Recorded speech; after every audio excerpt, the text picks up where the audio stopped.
देश में न्यायपालिका की दरवाज़ा खटखटाने के लिए बिहार की न्यायपालिका यानी पटना हाई कोर्ट में पीआईएल दाखिल करने के लिए जा रहे हैं। हम देखते हैं कि मुझे न्यायाधीश के द्वारा मिलता है। मैं देखता हूं कि मुझे गर्दन कटाने से या गर्दन झुकाने से या गर्दन दिखाने से मिलता है। अभी जिस तरह से आज बिहार में कब जा रहा है सर बोध गया आंदोलन में हम बिल्कुल आज जो बैठक हो गई हमारी, जो आज बैठक जिस तरह से जो हमारी समूह बनाने की और संगठन बनाने की जो बात चल रही है, हम संगठन नहीं बनाने जा रहे हैं। लोगों ने कह रहे संगठन और कोई मेंबर बनाने की, मेंबर और संगठन नहीं बनाने जा रहे। हम महाबोधि महाबिहार का मुक्ति के लिए हम एक मुहिम और एक समय और निर्धारित और एक मैं तथागत बुद्ध को मैंने जो अनुयायी है, जिसको हम कहते हैं भंते जी, हमारे धम्म गुरु भंते जी को मैंने चुनाव करने जा रहा हूं। इस भंते जी महाबोधि महाबिहार की लड़ाई लड़ेंगे। इस भंते जी का विरासत है, हम लोग उपासक है। इस देश में उपासकों का काम है कि भंते जी का सहारा बने। भंते जी को जल और पानी और खाना से लेकर के तैयारी कंधे से कंधे पीठ पर उनके खड़ा रहने का काम करेंगे। हम उपासक है, उपासक के ही काम है। हमारा कोई महाबोधि महाबिहार जो है, हमारा विरासत सिर्फ जो लोगों ने कब्जा किया है वो भंते जी का विरासत है, क्योंकि तथागत बुद्ध ने भंते जी को देकर गए हैं। भंते जी को आज जिस तरह से उठा करके फेंका जा रहा है, ये मानव अधिकार आर्टिकल 1993 का हनन है। जिस तरह से मानव अधिकार के लोगों ने हनन कर रहे हैं, बाबा साहेब ने मुझे ह्यूमन राइट दिए हैं, और जिस तरह से ह्यूमन राइट इस देश में मानव अधिकार को हनन किया जा रहा है, आज बिल्कुल बहुत ही संविधान का बिल्कुल विपरीत है। जो संविधान से देश चलता है, उस देश संविधानिक देश में, जो लोकतांत्रिक देश में हमारे माननीय गुरुजी को, मानवर गुरुजी को, हमारे भंते जी को फेंका जा रहा है। तो परमिशन लेकर नहीं बैठे थे, इसीलिए आज हम चुप बैठे हैं। अगर परमिशन होता तो आज हम चुप नहीं बैठा होता। आज ताला मार दिए होते हम जाकर के महाबोधि महाबिहार में। आज डीएम का चेयर पर से हटाने के काम करता, वहाँ के एसडीएम को हटाने के काम करता, क्योंकि जो संगठन वहाँ पर बैठाया था भंते जी को, वो संगठन को खुद ही जानकारी नहीं है कि बीटी एक्ट क्या है और बीटीएमसी क्या है। बीटी एक्ट एक एक्ट है और बीटीएमसी एक मैनेजमेंट कमेटी है जो कि वहाँ पर मैनेज करता है, उसे वही चीज़ पता नहीं है। जिस तरह से मैंने देखेंगे, दिखाइए थोड़ा सा वकील साहब, दिखाइए, वो दिखाइए, वो दिखा दीजिए हमें। ये 4 महीना से मैंने इस चीज़ को तैयारी किया हूँ। 7 पेज में मैंने तैयारी किया हूँ। ये पूरी गांव गांव ये बैलोजो जाएगा, गांव गांव ये बुक जाएगी, गांव गांव हम बताएंगे कि कब कब हमारे साथ में हत्याएं की गई है और कब कब हमारे लोगों को मर्डर की गई है। पुराना हम चाहेंगे केंद्र सरकार और बिहार सरकार से कि मुझे दोहराने के इतिहास मत करें, नहीं तो दोहरा देंगे तो इस देश में भौचाल आ जाएगा। 2018 का आप लोगों ने देखे रहेंगे कि SC ST को छेड़खानी लोगों ने छेड़े थे तनी मनी, केंद्र के सरकार ने, तो पूरा भारत आगजनी में था। वही होने जा रहा है, अभी भी होगा और होने जा रहा है। आप देखते रहिए पत्रकार महोदय, मैं आपके चैनल के माध्यम से बताएंगे कि देखिए किस तरह से अवैध कानून बनी है, काला कानून जिसको कहते हैं। ये देखिए एक काला कानून है, काला कानून।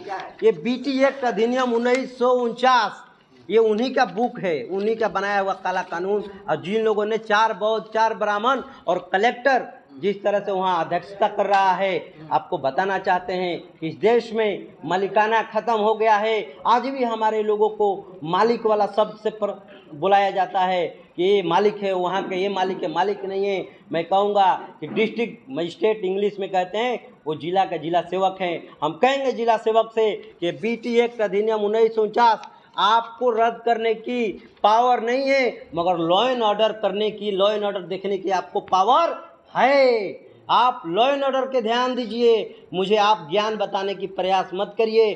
बीटी एक्ट हम रद्द करा लेंगे, कैसे रद्द कराना है। अगला कदम है कि जो ये रद्दीकरण काला कानून के लिए हमारी चल रही है मुहिम, हम रद्दीकरण हाई कोर्ट पटना में जाएंगे। जो हमें जजमेंट मिलेगा हाई कोर्ट का, मैं अभिनंदन और स्वागत करूंगा। अगर मेरे पक्ष में मिलेगा तो मैं स्वागत करूंगा, मुझे विपरीत मिलेगा तो मैं विरोध करूंगा। इस देश में पूरा वर्ल्ड का, भारत का बौद्धिस्ट जो बौद्ध को मानने वाले हैं वो विरोध करेंगे। मैं कहूँगा कि बीटी एक्ट अधिनियम 1949 तत्काल रद्द करे। और ये बीटी एक्ट 1949 में पास नहीं हुआ है, ये 55 में पास हुआ है, 55 में। मैं समझाने की प्रयास करता हूँ, लोगों को पढ़ने की कहता हूँ। ये 1863 पूर्व से कानून बना है। देखिए 1863 वाला वकील साहब हमारे लीगल एडवाइजर से भी आपको बात कराएंगे 2 मिनट। देखिए ये काला कानून संशोधन किया 2013 में, आपको बताना चाहते हैं कि लागू 55 में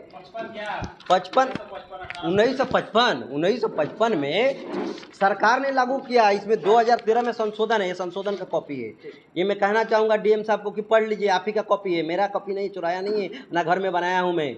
ये 13 में संशोधन हुआ है कि यहाँ पर कोई भी कलेक्टर जा सकता है। ये देखिए ये एक्ट जो है 1700, ये जो बीटी एक्ट जो दिया ना 17 में संशोधन जो है ना 17 अनुच्छेद 17 में बीटी एक्ट को दर्शाया गया है। अनुच्छेद 17 में कि है क्या, आपको बताना चाहूँगा कि जिस तरह से हमारे ऊपर काला कानून ला दी गई है, हमारा धर्म विरासत वहाँ जानता है देश, वहाँ पर आर्थिक सामाजिक वहाँ से मदद मिलेगी, उसी को हाईजेक कर लिया है। वहाँ पर CSR फंड अरबों खरबों रुपया आता है। अभी FCRA अकाउंट बंद था, सीज था, इनकम टैक्स ने सीज किया था। इन लोगों ने सेटिंग गेटिंग कर करके 80 लाख रुपया फाइल भर के रिटर्न फाइल करके 80 लाख रुपया दिखा दिया, हम 80 लाख टैक्स भरे हैं सरकार को, जो कि ये बिल्कुल गलत है। कई हज़ार करोड़ों का टर्नओवर हो रहा है, आप 80 लाख की टैक्स की बात करते हैं। इस तरह के सेटिंग गेटिंग करने वाले सब वही लोग हैं। हम कहेंगे कि जो काला कानून है, ये सरकार तत्कालीन इस पर लोकसभा में तुरंत आवाज़ उठाए और इसको रद्दीकरण करे। विधानसभा के लोग इसको तरकारी, जब अब विधानसभा कब उठाएगा, जब हम रोड पर आएंगे। रोड पर आने जा रहे हैं, ये देश में बिहार में बहुत बड़ा आंदोलन होने जा रहा है। इसी पटना राजधानी से हम आंदोलन करेंगे और दूसरे जिला में डीएम को ज्ञापन दिया जाएगा। मेरा नाम सुशील कुमार बौद्ध है। जाति वर्ण व्यवस्था में मुझे जो जाति पासी बनाई गई है, पासी घराना से आता हूँ, और मेरी जाति जो व्यवस्था में मुझे बनाया गया उसको खारिज करके मैंने, मेरा नाम सुशील बौद्ध है। और मैं आज पटना में इस माध्यम से, आपको चैनल के माध्यम से यहाँ का मुख्यमंत्री को कहेंगे कि तत्कालीन इसको रद्दीकरण करे। जय भीम, जय भारत। जय भीम, जय सम्राट, जय भारत, जय संविधान। हमारी आज की जो बैठक है वो महाबोधि महाविहार बोध गया मुक्ति आंदोलन जो 20 दिनों से चल रहा है आमरण अनशन, उसको तीव्र गति देने और महाबोधि महाविहार बोध गया को ब्राह्मणों से मुक्त कराने के लिए यह बैठक का आयोजन किया गया था। उस पर विचार विमर्श करने के लिए कि तमाम बिहार के जो जितने भी लोग थे, जो बहुजन महापुरुष को मानने वाले लोग हैं, अपने संगठन चलाने वाले लोग हैं, सारे लोगों के साथ विचार विमर्श करने के लिए बैठक रखा गया था कि हम लोग किस तरह से इस आंदोलन को तीव्र गति प्रदान करें और अपने विरासत को जो है हम लोग कैसे बचा पाए। कैसे बचाएंगे इस विरासत को? हम लोग हर तरह से जिस लैंग्वेज में सरकार सुनेगी उस लैंग्वेज में हम लोग सुनाने का प्रयास करेंगे। आज हम लोग बैठक में ये प्रस्ताव पारित किए हैं कि सारे संगठन, जितने भी बहुजन देश में संगठन चलते हैं देश विदेशों में, सारे लोगों के साथ एक मिल करके कोर कमेटी बना करके और एक निर्णय के साथ कार्य किया जाएगा। इससे पहले कोर्ट में PIL दाखिल किया जाएगा, क्योंकि हमारा देश जो है वो लोकतांत्रिक देश है और सारा चीज़ जो है वो कानूनी व्यवस्था से होती है। तो जो लोग बौद्ध भिक्षु वहाँ पर आंदोलन कर रहे हैं, पहले तो उन्हें PIL दाखिल करना चाहिए, उसके बाद तो बैठना चाहिए। हाँ बिल्कुल, ऐसा लग रहा है कि लोग कोर्ट में गए हैं। हाँ बिल्कुल बिल्कुल हुआ है, लेकिन क्या है कि सारी एविडेंस लेकर के एक मजबूती के साथ हम लोग PIL दाखिल करेंगे और सारे संगठन अगर मिल के एक PIL दाखिल करेंगे तो एक बड़ी ताकत होगी। और हम लोग यहाँ पे, ये देश लोकतांत्रिक है, लेकिन कहीं ना कहीं सरकार के यहाँ पे है कि जब तक आंदोलन नहीं हो तब तक सरकार सोई हुई रहती है। सरकार आवाज़ को सुनना नहीं चाहती है, प्रशासन आवाज़ को सुनना नहीं चाहता है, इसलिए आंदोलन करने की जरूरत पड़ी। तब फिर से पूर्णतः PIL जो है दाखिल किया जाएगा। और इसके साथ ही सरकार जो है यहाँ पे बोध गया में जो कानून है BT एक्ट, उसको सरकार रद्द करती है। सरकार रद्द करेगी क्योंकि सरकार जो है वो कानून बनाती है।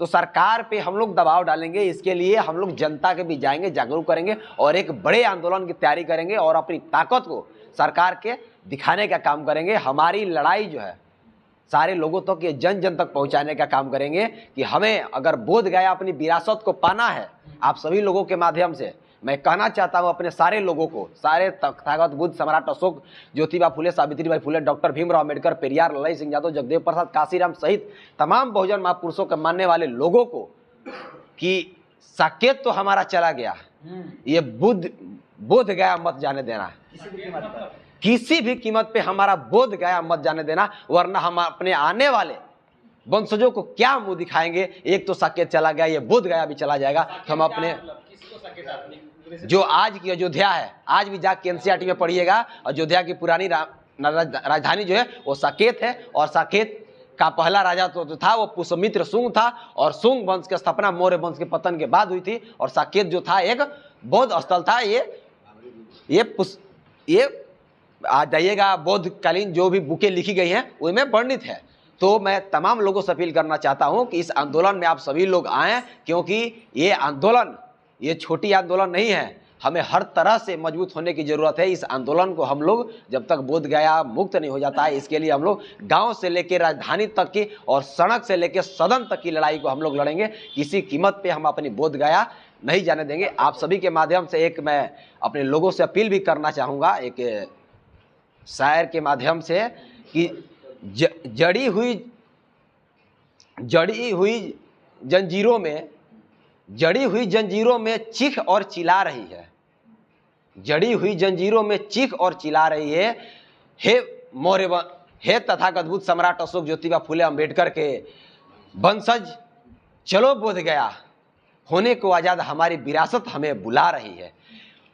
कितने